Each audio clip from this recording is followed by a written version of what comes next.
खुलुमबाय स्टुडिय'आव दं आं किलिकां ब्रह्म फिन आरोबाव गासै आसाम रायजोनि थाखाय मोनसे गोजोनथाव खौरां 2024 मायथाइनि मुम्बाइनि कान्डालालाव खुंजानाय कनिनजुकु नेशनेल काराटे चेम्पियनशिपआव आसामनि सा 14 लाइमोन गेलेगिरिफ्रा देरहासार जानो हादों।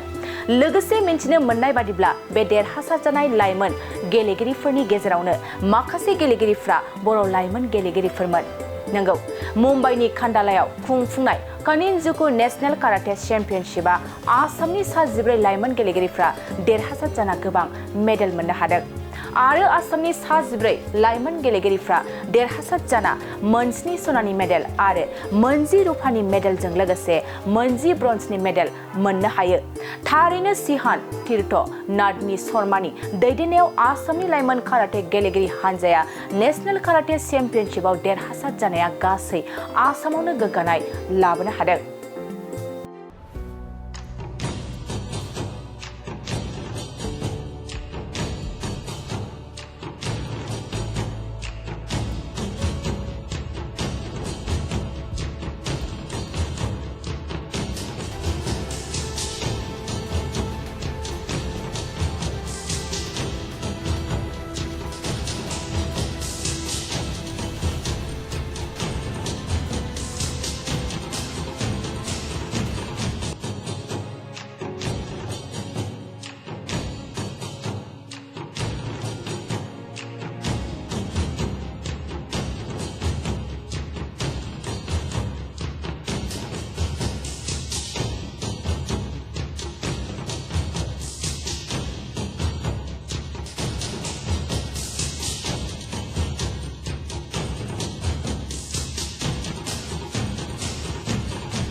मोनसे गोजोनथाव खौरां बिए सेथि सेमिस्टारनि थाखाय गसाइगावनि जारागुरि गबिन्द बसुमतारी कलेजाव मुं थिसननाय हाबाफारिया सोलिगासिनो दं।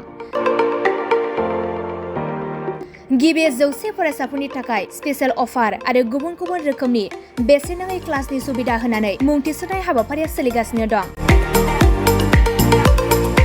बे फरायसालियाव फरायसाफोरा गावनि गोसोबादि आयदाखौ सायख'नानै लानो हागोन। लोगोसे basic computer class, self defence आरो स्पोकेन इंलिश क्लास बायदि सुबिदाफोरखौ बेसेन होआलासे फरायसाफोरा सोलोंथायखौ लानो हागोन। लोगोसे बे फरायसालिमायाव गासैबो फरायसाफोरनि थाखाय फ्रि बास सार्भिसबो होनाय जादों। लोगोसे गासैबो थाखोनि बिजाबजों बुंफबनाय बिजाब बाख्रिनिबो सुबिदा दं। आरो बे खेबनिफ्राय एग्जाम सेन्टार हिसाबै फरायसाफोरा गावनिनो आंगो गबिन्द बसुमतारी फरायसालिमायावनो आनजाद होनो हागोन। बिनिखायनो गासैबो जौसिन फरायसालिनिफ्राय उथ्रिसारनाय फरायसाफोरखौ गबिन्द बसुमतारी फरायसालिमायाव खम बेसेनावनो एडमिसन लानानै गोबां सुबिदाफोरनि खाबु लानो हागोन। बांसिनै मिन्थिनो थाखाय 9101 784754 70022 71929 970 668088 78 नम्बराव नोंथांमोना खौरां लानो हागोन।